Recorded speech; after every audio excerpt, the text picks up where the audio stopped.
Hello. तर चला आज आपण बनवूया उपवासाचा लाडू. तर इथे बघा उपवासाचा लाडूसुद्धा आहे आणि हेल्दी लाडूसुद्धा आहे. तर तुम्ही तो मुलांनासुद्धा देऊ शकता स्मरणशक्ती वाढवण्यासाठी. तर इथे आहे ना मी टरबूजाच्या बिया घेतल्या आहेत. छान अशा आपल्याला भाजून घ्यायच्या आहेत आणि पंपकिन सीड्स असतात ना ते सुद्धा घेतलेले आहेत. त्याला आपण छान भाजून घेतले आहे. त्यानंतर आपण ह्याच्यामध्ये टाकणार आहोत अक्रोड आणि बदाम. तर ह्या दोघांनासुद्धा आहे ना छान असं आपल्याला भाजून घ्यायचं आहे.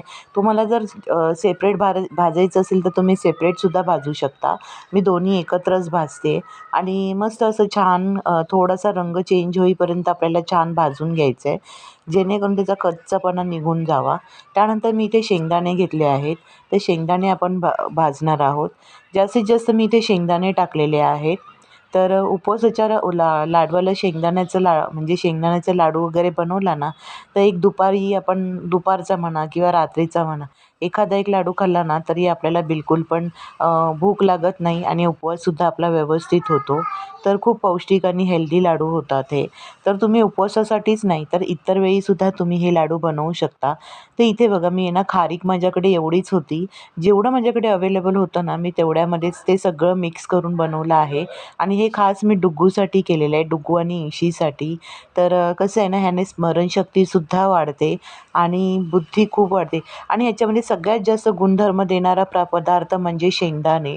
तर शेंगदाणे आहेत ना तुम्ही बदामापेक्षा जास्त पॉवरफुल शेंगदाणे असतात.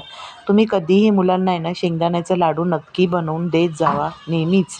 तर आता इथे आहे ना बघा छान असं माझं सगळं मिश्रण भाजून झालं आहे. मी मिक्स केलं आहे एकजीव आणि आता मी मिक्सरमध्ये ना छान असं बारीक वाटून घेणार आहे. तर इथे तुम्ही पाहू शकता बघा किती छान असं बारीक पावडर मी वाटून घेतली आहे.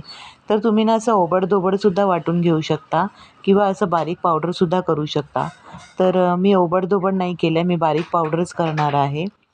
तर काय होतं ना मुलांच्या दाताखाली आलं की ते लोकं एक एक गोष्ट काढून फेकतात, त्याच्यापेक्षा पावडर करून सरसकट सगळंच पोटामध्ये जातं. म्हणून ह्याच्यामध्ये मी थोडेसे ओले खजूरसुद्धा टाकलेले. आता इथे मी गॅसवर कढई ठेवली आहे, कढईत तूप ठेवलेलं आहे आणि आपण आहे ना गुळाचा चांगला पाक करून घेणार आहोत. तर आपल्याला ते शेंगदाण्याच्या कुटामध्ये म्हणजे लाडूचं मिश्रण बनवलं आहे ना त्यामध्ये टाकण्यासाठी. तर आहे ना साखर नाही टाकायची, गूळ टाकून आपल्याला छान पाक बनवायचा आहे. मी तुम्हाला म्हटलं ना की हेल्दी लाडू, तर हा असाच हेल्दी लाडू आहे आणि हे सगळं एकजीव करून घ्यायचं आहे. एक उकळी काढायची आहे पाकाला गुळाच्या आणि मस्तपैकी मिक्स करून घ्यायचं आहे.